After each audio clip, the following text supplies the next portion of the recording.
Good evening. On behalf of Namita Gokhale, William Dalrymple, Sanjoy Roy, and all of us at Teamwork Arts, we welcome you to this session of JLF Words Are Bridges. JLF Words Are Bridges celebrates the indomitable spirit, diversity, and richness of languages, both Indian and international.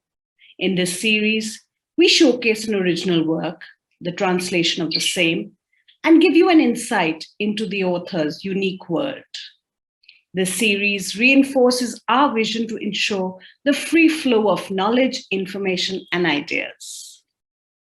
We present today Kraft, Tess Lewis, Jonas Lüscher in conversation with Urvashi Butalia, presented in partnership with Swiss IT.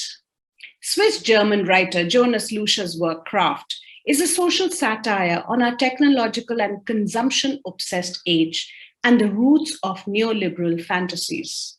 Translated into English by celebrated writer Tess Lewis, the novel explores a German professor's attempts at winning a competition to be held at Silicon Valley.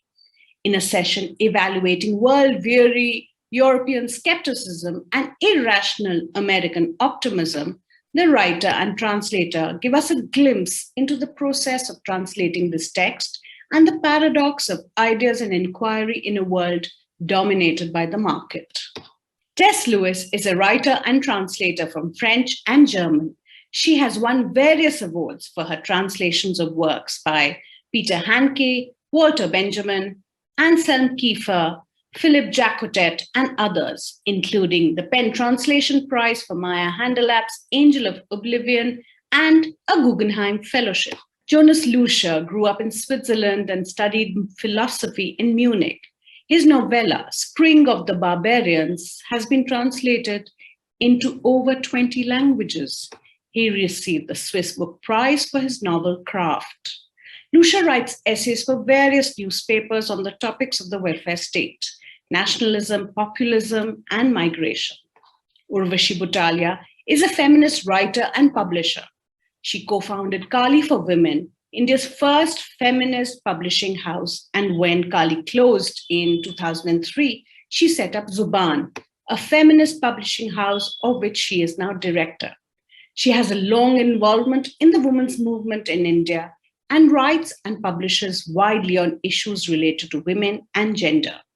Her best-known published work is the award-winning history of partition titled The Other Side of Silence, Voices from the Partition of India. She's currently completing a new non-fiction work into the life of a trans woman.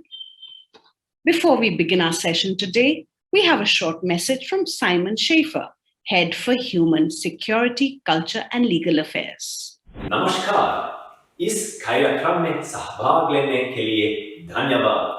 शब्द और भाषा से इंसान की पहचान होती है और उससे इंसान से जुड़ जाता है।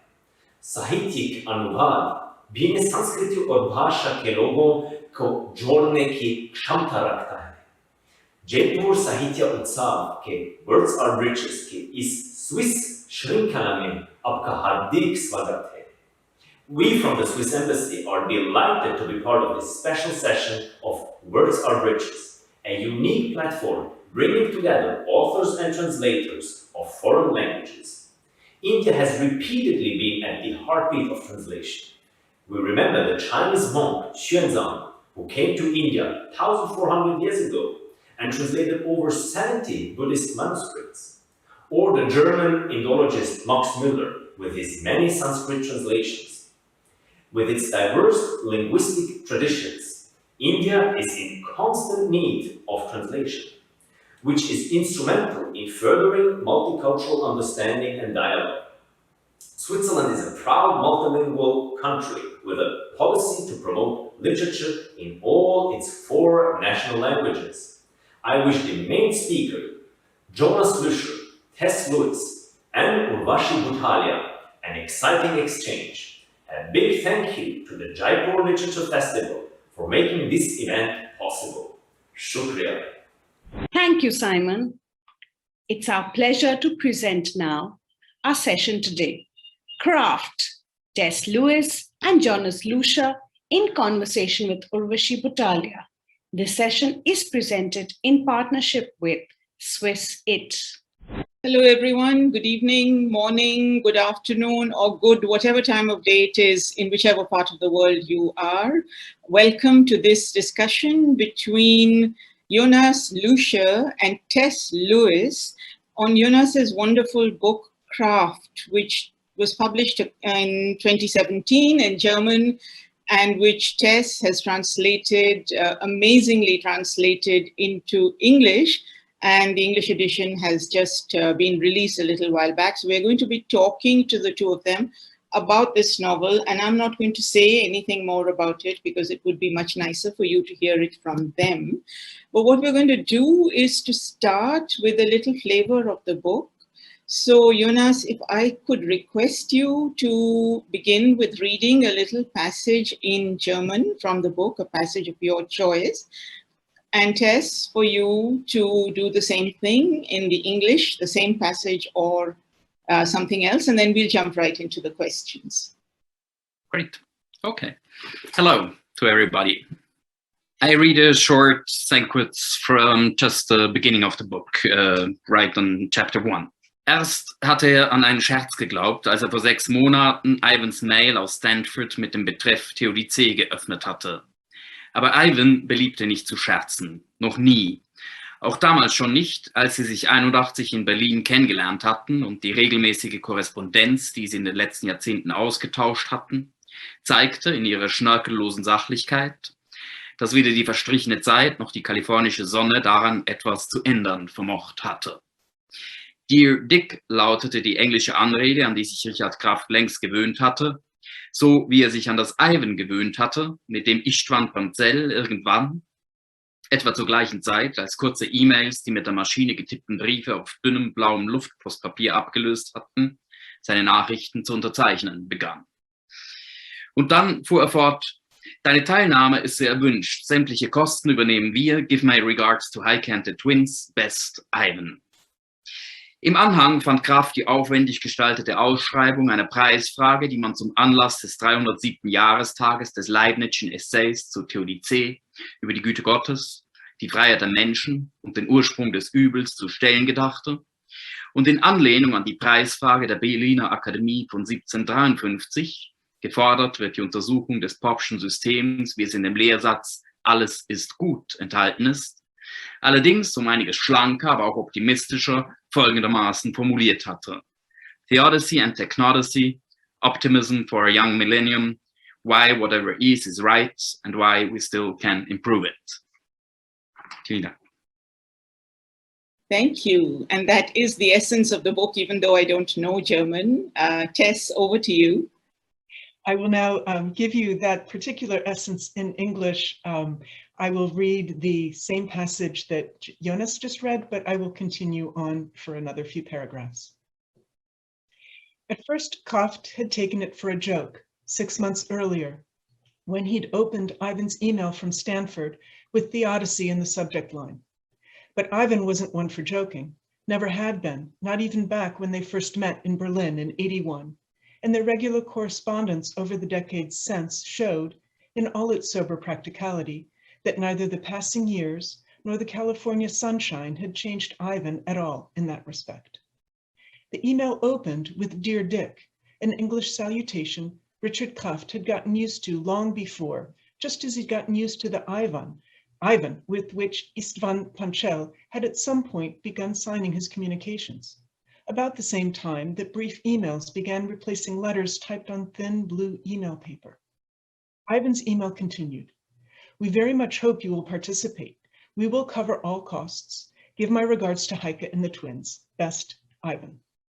In an attachment, Kraft found the lavishly designed call to enter the essay competition held in honor of the 307th anniversary of the publication of Leibniz's Theodicy, Essays on the Goodness of God, the Freedom of Man, and the Origin of Evil. The essay was to be on a subject based on the prize question set by the Prussian Academy of Sciences in 1753, an examination of the system of Pope as it is contained in the dictum, whatever is right, albeit in a more streamlined but also more optimistic formulation. The Odyssey and Technodicee, Optimism for a Young Millennium, Why Whatever is Right, and Why We Still Can Improve It. The modus operandi was clearly set out. All the submissions would be presented over the course of a single afternoon in Stanford University's Thamex Auditorium. The essays would be read aloud, one after the other, in swift succession, with a strictly enforced 18-minute time limit. The use of presentation software was strongly encouraged. A select and illustrious audience would be in attendance, and the world, the organizers seemed confident of the world's interest, would be tuned in via live stream. The author of the winning essay would receive $1 million. Yes, indeed, Kraft thought, at that price, one can certainly be confident of catching the world's attention. Thank you, Tess. So in those opening passages, you have basically the entire format of the book. The professor, the German professor, sort of stuck in a rut and not knowing quite what to do with his life, and the opportunity to change that through this letter that arrives, offering participation in a competition, which can win him a lot of money and which can possibly solve his problems and which will take him to Silicon Valley and to see really the future. So let's jump right into this. Jonas, your book has been widely reviewed, and the words that stand out in the reviews, almost all reviews, are wicked, funny, satirical, and even the English edition of your book describes it as a wicked story about a man coming to the end of his relevance, philosophy, and life. I want to start by asking you to tell us a bit about the book, and why this story attracted you. What was it that pushed you to writing it? And to tell the writers a little more about what we've gleaned from the book, from the passages that the two of you read out. Sure. Well, I spent 9 months in Stanford as a visiting researcher working on my PhD thesis in philosophy. That was 2013. And it was a pretty interesting time to be at this fantastic university and in this really special place, but it also was a very irritating time. And one of the most irritating things to me was that sometimes I had a feeling that I use a completely different language to describe the world than those young students in the computer sciences or entrepreneurship sciences and stuff did. And I mostly had the feeling that there is a totally different approach to the question of optimism or pessimism. I often felt very, very pessimistic in this surrounding under those people. And on the other hand, it struck me how optimistic, mostly how techno-optimistic those people were, that they really, many of them just believed that all the problems in the world can be solved by them, by creating an app for it. And this kind of interested me, the relationship between that what Donald Rumsfeld called old Europe and I wouldn't even say the American way of thinking. It's just more like the real Silicon Valley spirit.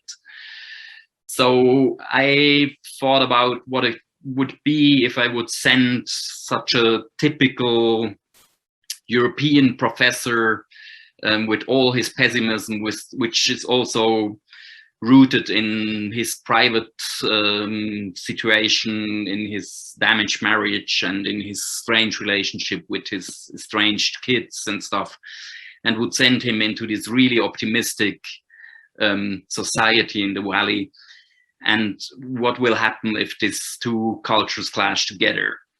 And normally I probably would have sent some leftist,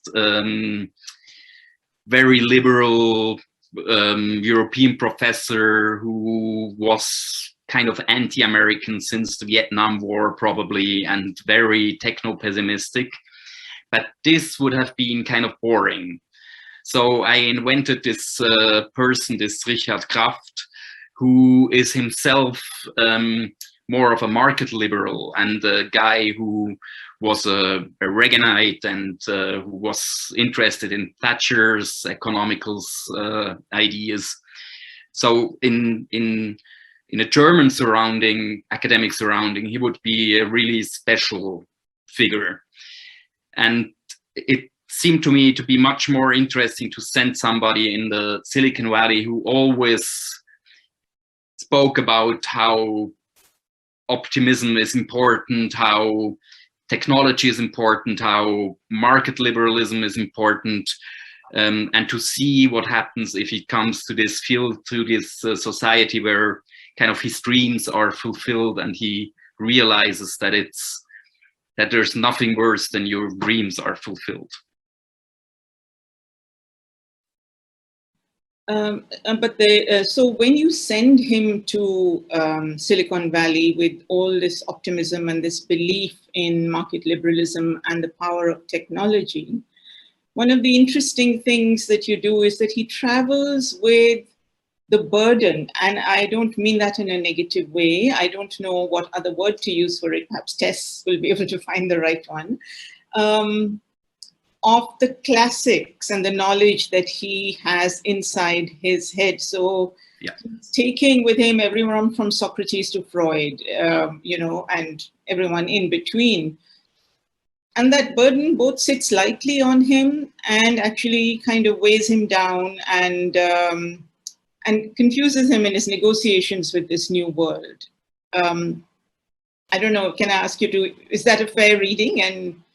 And would you? Yes, absolutely. It's exactly this burden he carries of all his European intellectual tradition he's raised in, which is mostly, or especially in the French tradition with Voltaire, also a pessimistic tradition.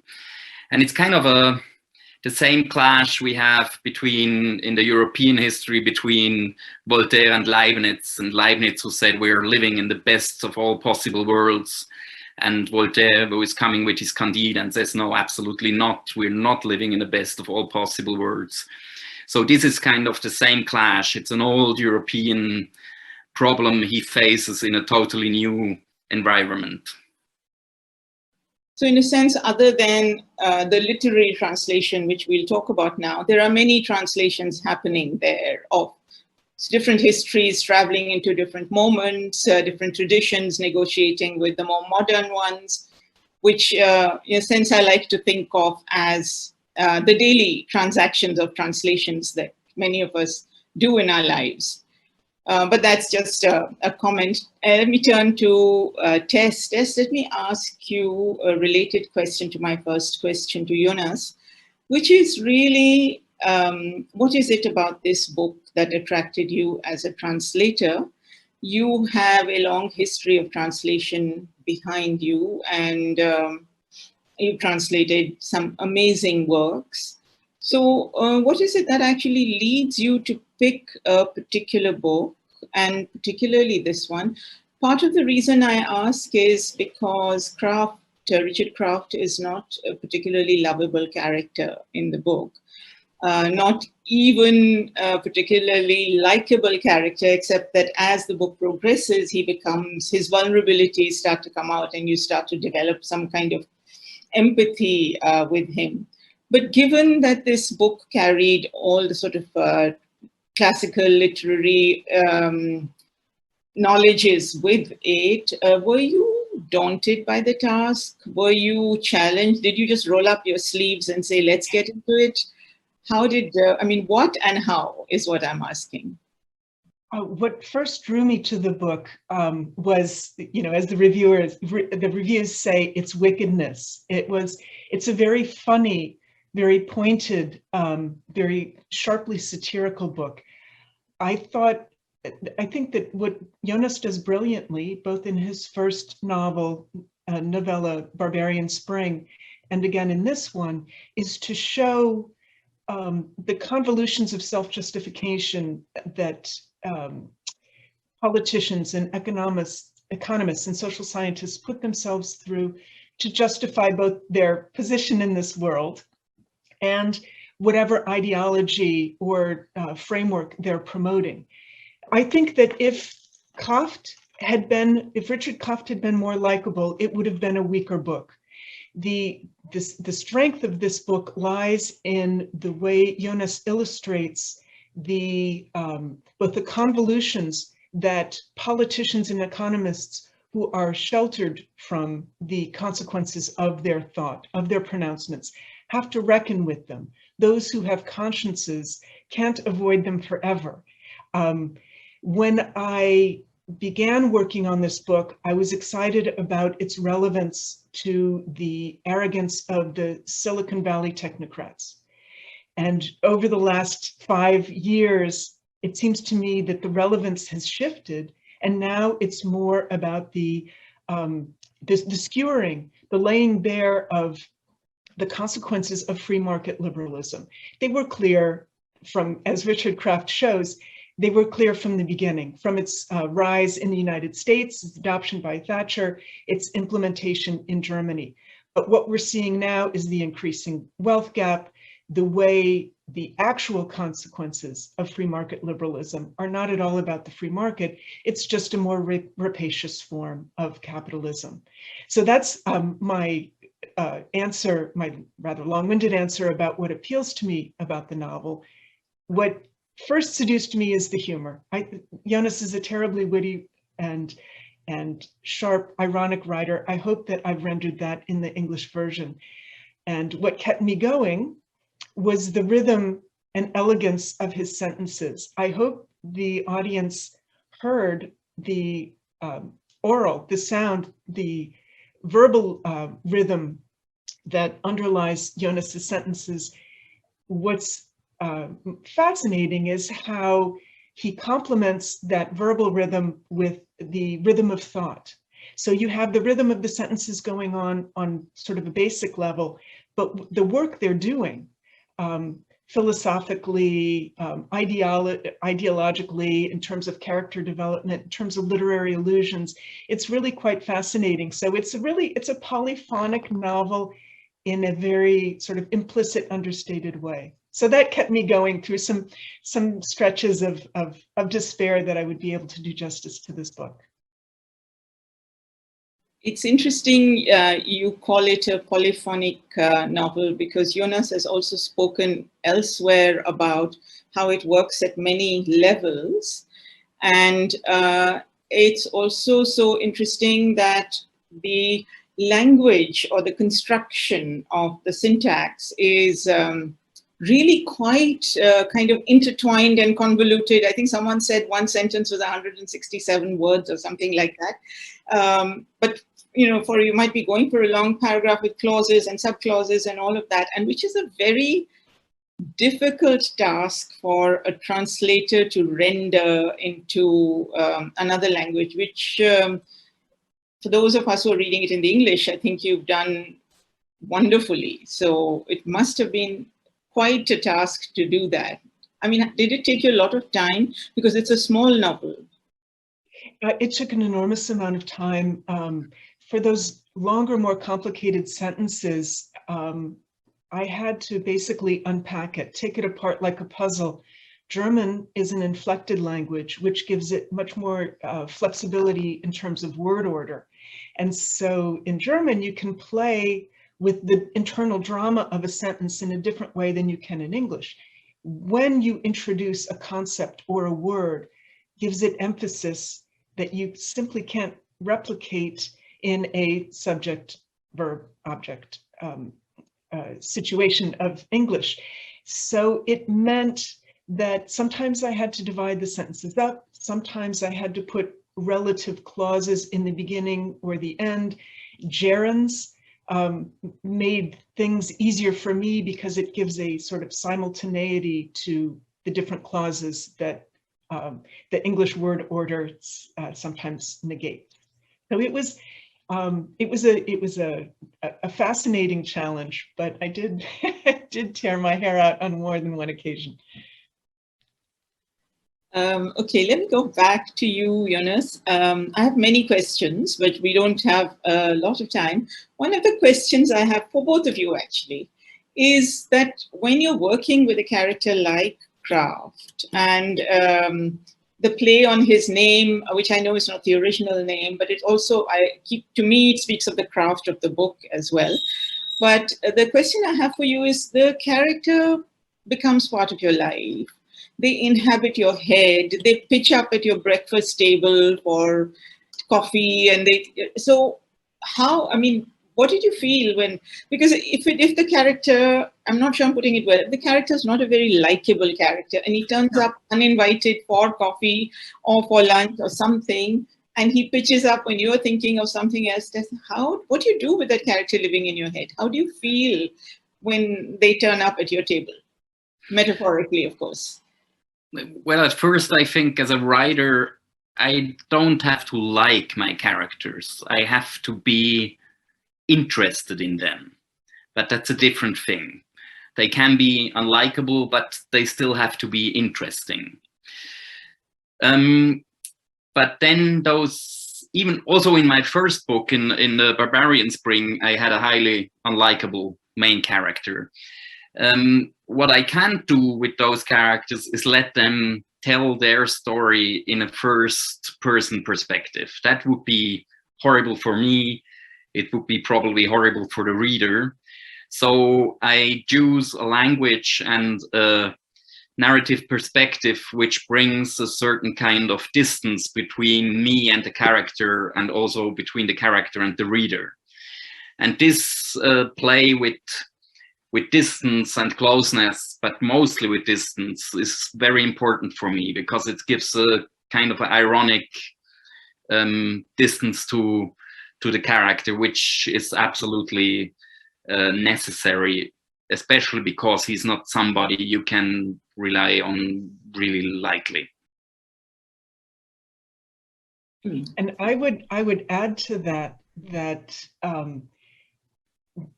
in order to one method that Jonas uses to add complexity to Richard Kraft's character is that we see him through the eyes of his three wives. And we don't actually get in his wives' heads so much as we see Richard Kraft seeing himself as reflected in the way that his ex-wives see him and saw him. And that both increases his vulnerability and points out to the reader very effectively, and to Richard Kraft as well, the huge discrepancy between his view of himself and the way the rest of the world sees him. So he is unlikable, but he is always interesting, and that gap in awareness is, and the shifting ground, psychological ground that he always finds himself on in this book, is actually what keeps him, it's the reason you invite him in for that cup of coffee after all, even if you'd rather do something else.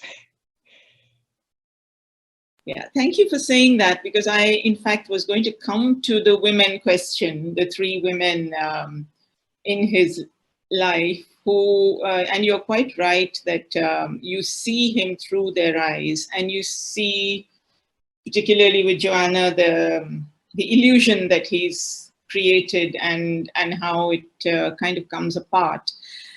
So let me then ask you, because that's the question I was going to ask, let me ask you something else that, Tess, you talked about a little, and because this Words Are Bridges is a program that focuses also on translation, one of the things that, the book is heavy with classical literary allusion, and you have talked about negotiating the hidden glosses. What does that mean to a translator? So, and you've talked about, say, for example, liberalism and how it has a different meaning in Germany and a different meaning, say, in the United States. How does a translator negotiate those things? How do you decide you can't say hidden gloss as a verb, but how to do the hidden glosses and what to leave to Google? I had to Google an enormous amount because I was not at all aware of the particular political history, in the period of, under Helmut Kohl, and where Reaganism sort of makes its first foray into the German political scene. Jonas has written this book in a very German context. So many of the references, abbreviations for political parties, when Helmut Kohl gives a speech and simply the town is named, not the import of the speech, I would have to go back and, in consultation with Jonas, either, say, where he gave the speech about, whatever, or in one case, Jonas said, just let it go, just eliminate it because it's an extraneous detail to a wider audience. So I tried to navigate adding explanations, orienting the reader, but also not losing the energy, the flow of the plot line. And I believe that in the age of Google, you can leave a certain amount of the burden to the reader. If they really are interested, or if they lose their place, is this a political party on the right or left or in the center? They can look that up. So it was a bit of a balancing act, but my primary focus was keeping the narrative drive going. Yeah, thank you for that. In fact, Jonas, one of the things that, as a reader located totally outside of the context of what you are writing, I was struck by the overlaps and similarities with the kinds of things that we are facing. Because, as you know, in India too, the technology dream is big. And I think Silicon Valley is filled with many Indians who are doing all kinds of things. So your wonderful scene about those two young men in the cafe who are doing that startup app, and Kraft happens to be sitting there and listening to them. I mean, I was convinced they were Indian guys. I just thought these are got to be two young Indian guys. It could very well be. But, the right words swing the market liberalism, market capitalism, the way Tess has talked about, that's very much something that we are actually living with today. So even though the book is very locally situated in the United States or Europe, Silicon Valley context, it does speak to readers outside of that context. But as a writer, a question I always have for writers is, do you imagine a reader when you write? Did you imagine, or was it, that I want this book to be read in X or Y place or not? I actually try not to think about any reader at all when I write. I try to write a book I would like to read. That's maybe what I do. Because writing a novel is, in the first place, for me, an instrument for gaining knowledge. I mostly have a certain question to the world, and I want to explore this question by writing a novel. So it's quite almost an egoistic thing when I write a novel. I don't want to write it for an audience, which is, I think, good, because if you think too much about your readers, you start trying to please them. And this would probably end in bad literature. So yeah, I don't try to think about readers. In the end, of course, I'm very happy about everybody who reads my books, and especially if they are translated and they go out in the world and people from other countries and cultures read them. But it's very important not to try to please anybody. I think that would not work in an artistic perspective. Yeah, I mean, not to try and please. I was thinking more of it as do you think, well, yeah, you wanted to reach out to readers, but I'm just wondering, Tess, does the same motivation work for a translator? Because as a translator, the very act of doing that is that you are conveying this work to readers out there. So is it a kind of different motivation, or how do you think of what is it that gives you joy in the act of translation, let's say? What gives me joy in the act of translation is being able to bring these new perspectives and works to readers who otherwise wouldn't have access to them. And so I think the motivation that you're speaking about, or that orientation, thinking about, well, what reader am I trying to reach, comes into my calculation earlier on, when it's a matter of choosing a book to translate or deciding whether or not I will translate a book. There are books that I would very much like to translate, or that I love very much, but I'm not sure that they will survive the transition well enough, or that it will find, there will be enough people interested to justify the time and trouble and expense for the publisher going into it. On the other hand, it could be that, there's a writer who is writing very locally grounded, culturally specific works that, even with the translation, will be a hard sell. And sometimes that's a perverse motivation as well. I'd love to do this book and see, will it find resonance? So it works both ways, but primarily I'm thinking about, can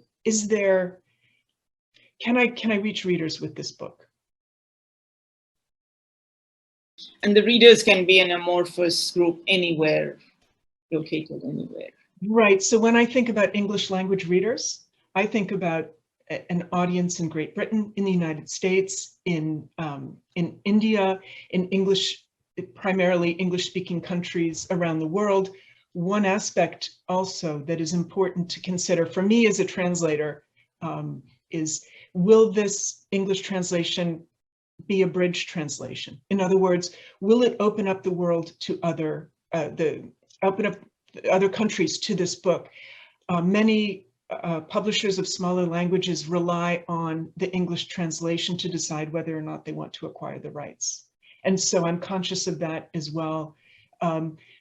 It's a less important priority, but it's, if there's a book that, that I love, that probably won't do well in the English language world, the fact that this will open up, new opportunities for the book around the world may well decide me to, I'll go ahead and do it, because, even if my English language target audience won't get it, perhaps some other readers in other countries will.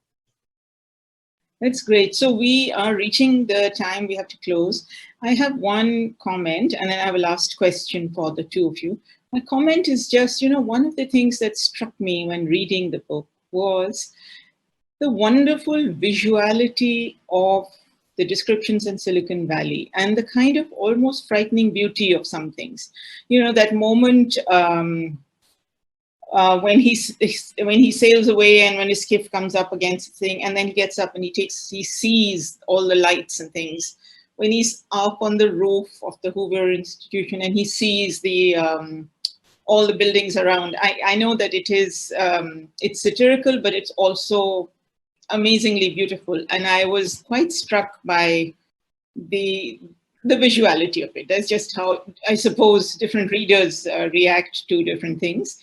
But I just wanted to mention that. I have a last question for both of you, which is that when a book like this, when you finish writing it or when you finish translating it, do the characters go away? Do they ever come back? Do they linger? Or is it kind of done and dusted? What happens in a writer's and translator's mind post the closure of the act of writing and translating? I think it kind of changed the last years, because today all those translations and speaks like today, discussions like today, and traveling around from festival to festival, it's a huge part of my life as a writer. So the book starts to live with me in a different way after it's published, because then I have to go out with it. It's not just, I can't just, it's not just going into the shops and from there to the readers and I don't hear anything anymore, because I have to discuss it with people from all over the world. I will meet readers, a lot of them. I had probably like 200 or 250 readings and discussions about this book. So it has like a second life where you have to share the characters with your readers, and where we get all this, like you just did, you give a comment about the book, how you see it, how you read it. And this is really interesting. And it's more of, I don't have any problem by sharing the characters. It's more of I gain a lot of it, that I see them reflected in the readings in the thoughts of my readers. That's so interesting. I'm a publisher and I never thought of that. So interesting. Now I know what I'm doing to my authors as well. Tess, what about you?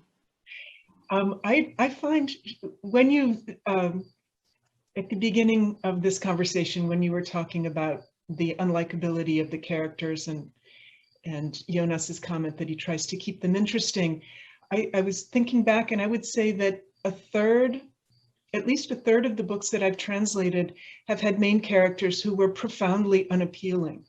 And the ones that are interesting, the ones that have an ironic side or are leavened with a bit of humor at their own expense or even at the expense of others, are the ones that linger in my mind and that haunt me a little bit. But there are a few where, humorless, straightforward, their obsession was their obsession, and it may well illustrate the point that author was trying to make, but there was a certain two-dimensionality to them. Once I sent, once the book came out, I really haven't thought about them again until today, and I probably won't think about them again for a long time.